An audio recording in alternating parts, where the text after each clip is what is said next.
আমি এমনি ডিম খেতে প্রচন্ড ভালোবাসি, প্রবল ভালোবাসি। ডিমের প্রতি আমার একটা আকর্ষণ আছে। তো এখন আমি অমলেট, টোস্ট, সেদ্ধ আমি ডিম খাই।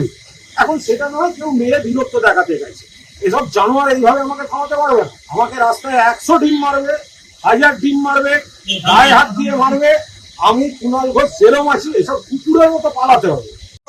আমার আমার আমার দৃষ্টিটা আপনাদের ক্যামেরা, ফলে চারপাশের মুভমেন্ট আমি দেখতে পাচ্ছি এবং আমি নিরস্ত্র এবং হাঁটাহাঁটির মধ্যে নেই, দাঁড়িয়ে। তো সেটা ওদের টার্গেট সুবিধা হয়েছে। দুটি ছেলে ছিল, একটি ছেলে তাকে আইডেন্টিফাই করা গেছে, একটি ছেলে ডিম মারলো।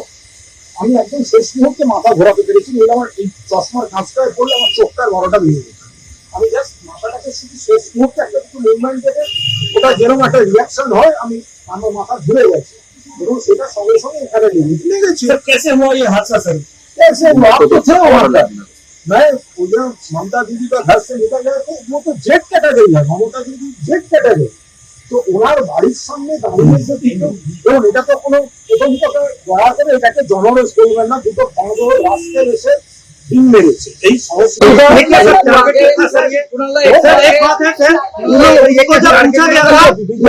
वो बोला कि उसको मालूम था कि आप लोग यहाँ पर है।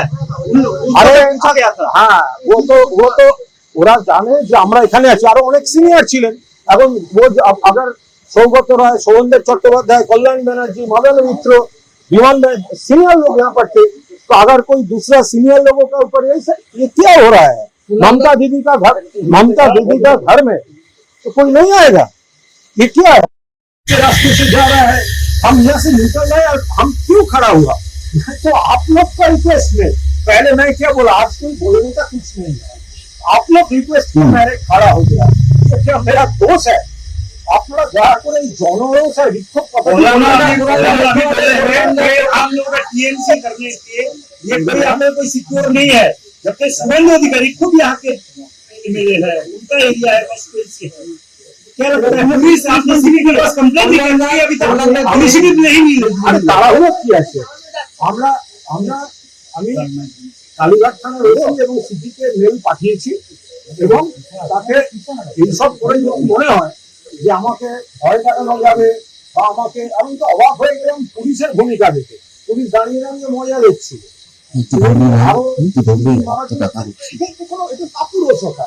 একজনকে রাস্তায় দাঁড়িয়ে একা সেখানে প্ল্যান করে দুটি ছেলে এসে একজন ডিমটা ছুঁড়ছে আর একজন ছবি তুলছে। তো এখানে ছবি করার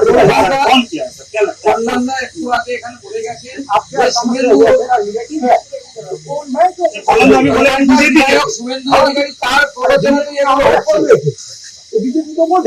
শুভেন্দু অধিকারী প্রবেশনাতে হচ্ছে, কল্যাণ একটু আগে বলেছে। এটা জারি প্রয়োজনাতে হোক, এটা সারা বাংলায় যেখানেই হবে সেটা তো মাননীয় মুখ্যমন্ত্রীকে দায়িত্ব নিতে হবে। এটা তার নির্বাচন কেন্দ্র, মুখ্যমন্ত্রীর কেন্দ্রে প্রাক্তন মুখ্যমন্ত্রীর বাড়ি, জেড ক্যাটাগরি যিনি সিকিউরিটি, তার বাড়ি এখনো ছেলেগুলো দাঁড়িয়ে আছে। ডিম পাথর হাতে যদি চর হয়, আর ডিমের বদলে যদি বোম চড়ে কি হবে? পালিয়ে যাবে, পড়ে থাকতো।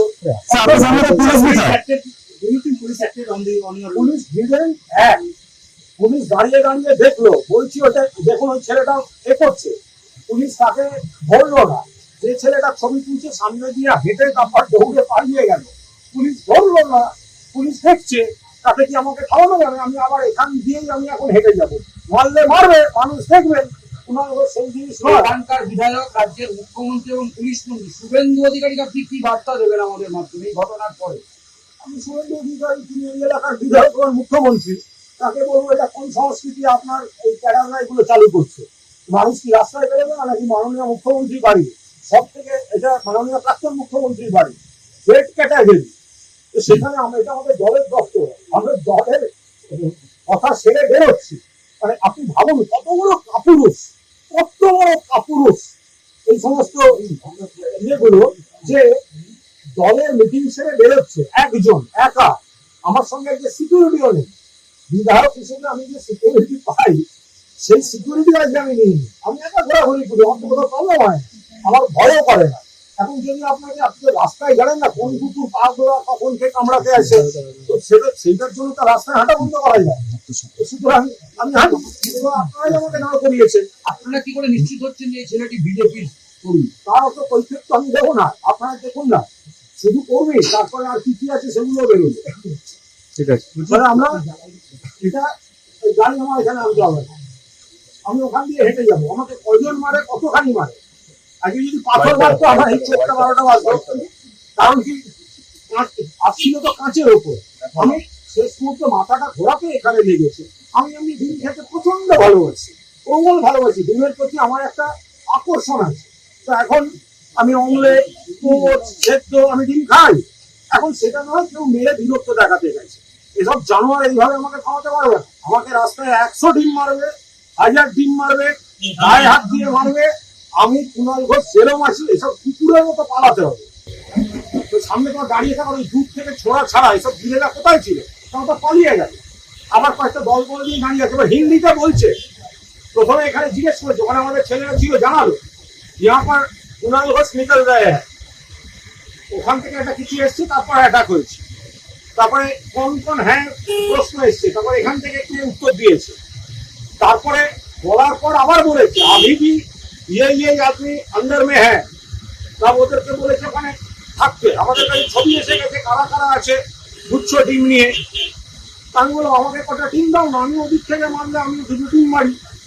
কিন্তু এইসব করে খাওয়ানো যাবে না, এইসব বাদরামি মাননীয় মুখ্যমন্ত্রী সারা বাংলা এবং আপনার কেন্দ্র এগুলো প্রশ্রয় দেবেন না।